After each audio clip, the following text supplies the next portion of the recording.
House Speaker Nancy Pelosi said Thursday that President Trump's anticipated social media executive order was useless against disinformation and a desperate distraction from the crisis. President Trump is expected to sign an executive order with the purpose of ensuring fairness on social media platforms such as Twitter and Facebook.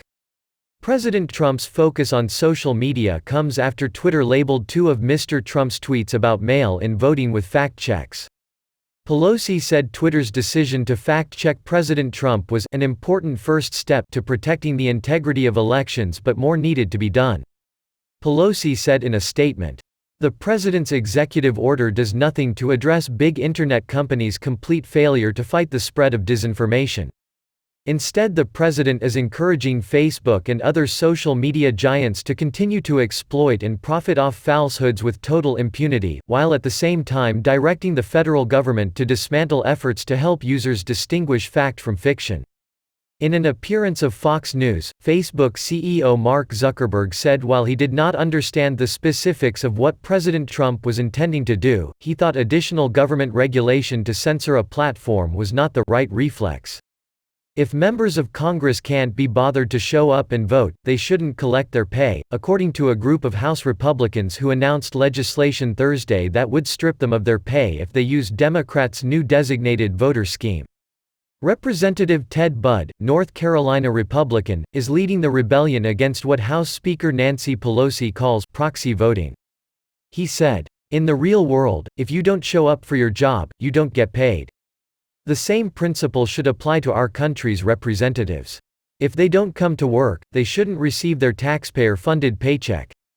The House this week is breaking new ground by using the designated voter system. Under it, lawmakers who fear contracting corona are allowed to forego showing up at the Capitol, and instead rely on a colleague to cast their votes for them on the House floor. As of Thursday, 73 lawmakers had assigned their votes to someone else for at least some action this week. House Republicans sued this week to block the plan, arguing it is unconstitutional because the Constitution requires lawmakers to be present to form a quorum. That lawsuit is in its early stages, but GOP leaders said they're voting this week under protest because of the designated voter scheme. Pelosi says she's confident in the plan's legality, saying courts have usually deferred to Congress to set its own rules.